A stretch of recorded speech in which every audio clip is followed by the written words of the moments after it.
Welcome back. Let's talk about plastics because the menace of plastics is always taking us by storm in this country. The long talk about following the Kigali example, whether to ban plastics or not, will be a conversation for another day. But as the rains approach, we thought that we'd engage the Ghana Plastic Manufacturers Association and the Pure Water Waste Collectors Association and have a conversation with them about what we need to know and how we need to do our things just so to forestall some of the challenges. Ebo Botre is president of the Ghana Plastic Manufacturers Association. Is joining us. Ebo, good morning.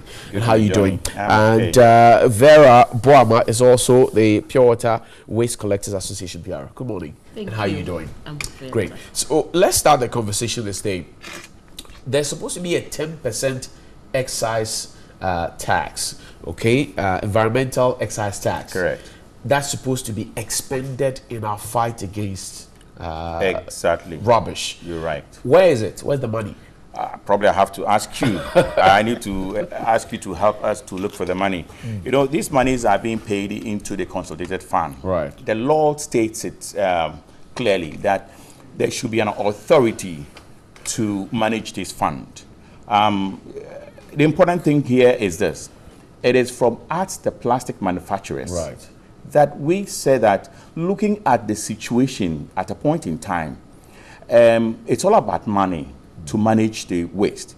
Therefore, we did not want to depend on government. Right. So we told government, please, let's get a special tax on our raw materials so that the income from these tax would use it to manage it. Is it a producer pay, polluter pay policy? Does it work? Well, it is not even about that. This is a special thing that we, the manufacturers, set aside. You know. And these money, since 2015, it's been building up on paper. It's been building up in the consolidated fund. Okay.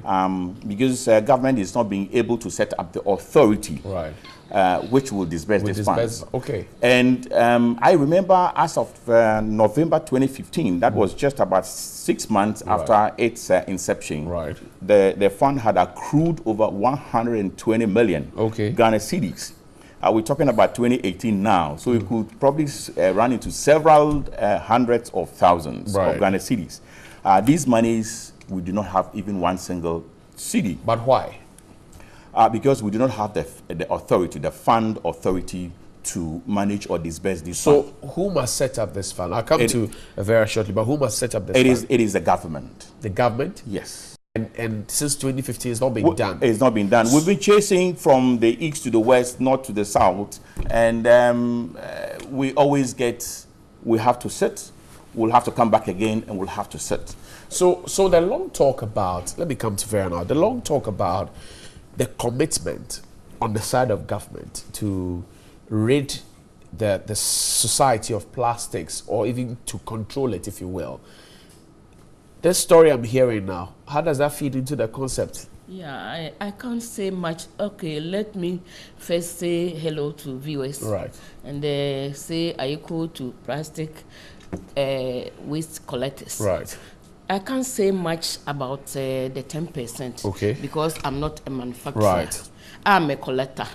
But according to what I've heard, because we have been having collaboration with the manufacturers, we have meetings, and we know what is going on.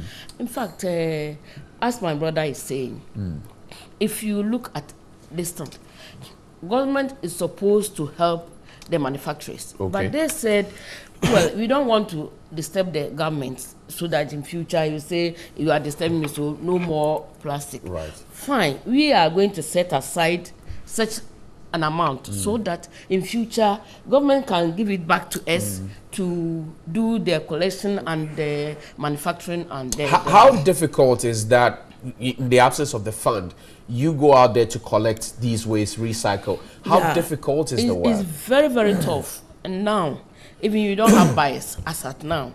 Now we don't have people who will buy. We buy from the collectors. Right. We have now about 10,000 pickers who picks, and we are the buyers. We go and buy to the manufacturers. Right. And now we don't even have where to send our goods because the two major factories are full. so they are not buying from us. So we so are it means not that recycling, let me understand, recycling has come to a halt? Yes. Literally? Yes, because they've got the goods and the place is full.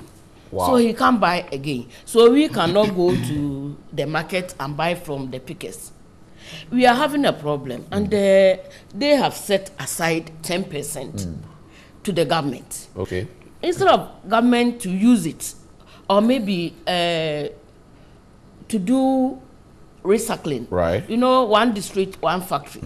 If a factory is on my area, at my area, I won't go to Tema. Right. I'll sell it there. I buy goods from Takoradi, Cape Coast, and Obuasi to Accra here. Now, Accra is full. Well, where am I going to send my goods? And we have 10% set aside. So why can't the government, even the manufacturers, the Ghanaian manufacturers, you know, I started this business 2006. Okay. When we started it was only Bro Plus. Okay. So we did the advocacy, and people came and then started this business, the factories. Now, all the Ghanaian factories are collapsed. Why? Because they don't have support. You know, this business, recycling business, if you don't have money, you can't do it. So all the small factories that started, they've collapsed. So it's only these two that who are are functioning. Chief, well, coming for me at this point, so this is the problem we have. We seem to have hit a snag where we talk about recycling, we talk about fighting the plastic menace. The money is supposed to be set aside to treat some of these issues. Exactly. It's nowhere to be found. Sorry. As a matter of urgency, what do we need to do? Government has to set up the fund and then release the money. You know, we are woefully under capacity when it comes to recycling now. Initially, yes, we probably didn't have an issue. But now, because we've been able to get groups like honorables groups, and we are collecting several hundreds of tons a day. But then the recycling, it's not a snack. And this is why we propose for this money, so that we could Was this not anticipated? This challenge for recycling, was it not anticipated when we set out to? That is exactly why we levied ourselves that special tax, so that we could have the, honestly, looking at what it is there today, if we get the money, we could set up probably two factories, one district. We could easily do that. You're sure about that? Exactly, because how much is involved? How much are we talking about, which will give you so much confidence to say you can set up two factories? For a cottage industry in recycling, you probably wouldn't go beyond 40,000. Right. And you will have a cottage industry in recycling plastics. And we're talking about several hundreds of thousands in the coffers now. You know, even without getting the money, we are trying to go for a holistic approach as far as the plastic waste menace is concerned. So we again went out there to look for the appropriate technology to help us deal with this. Right. So we have what we called oxo-biodegradable additive. How workable is that? What does that mean? No, it's a special chemical. It's an additive. You add 1% to your production line. For the manufacturers, when we're going to produce, we add 1% of this chemical. Now, what it does is that over a period of time, say 30 days or 90 days, after the using of the plastics, it will probably go to the refuse dump or elsewhere. And then within that period of time, it will degrade. The end product from the degradation will be water, CO2.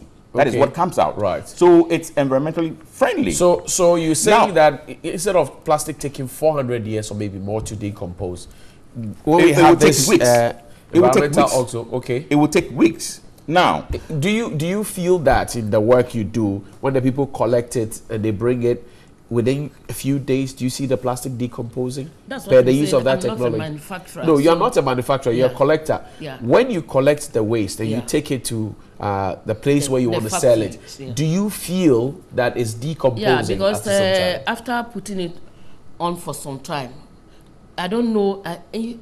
I never, because I'm not a manufacturer. Okay. I don't know about the. We understand you are not. I'm asking you from a layperson's point of view. Let me explain to you. When you send it to the factory, and maybe 1 month, 6 months, they haven't used it, you see that the thing starts melting. Ah, okay. Like powder. So that's a confirmation. Exactly. But then what is the challenge? We're wrapping up the conversation now. What's the challenge? The challenge here is that what we consume here in Ghana now, about 65%. I repeat, 65% of what we use here are coming from China.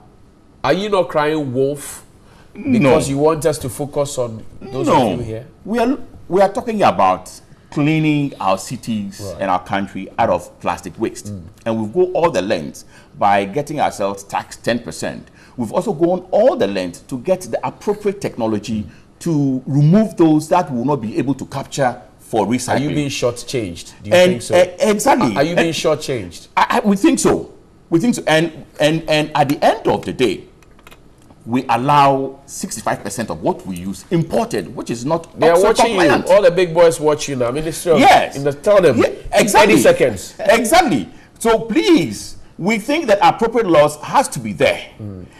We are not asking for a ban for imported goods, but then it should be also biocompliant. Thank you. You know, Vera, you have the final word. That's your camera as well. Okay. Yes. So tell them they're watching. My final word is that even though we say there's waste in Ghana, last year we launched sanitation week or day. Right. Now, how can we not? You have only 30 seconds, though. Okay. Then all what I want to tell the government is that the waste in Ghana here, we don't even have the people to go and gather for us. Okay. So why do they allow Burkina, Nigeria to bring their waste into Ghana? As for that one, it should be stopped. It should be stopped. Yes. Okay. I thank you very much, ladies and gentlemen. Madam Vera Boama is with the Pure Water Waste Collectors Association of Ghana, and Mr. Ebo Botre is the president for the Ghana Plastic Manufacturers Association. They're bemoaning the fact that the 10% environmental excise tax that was set aside is still not being used. If you are holding the money, release it.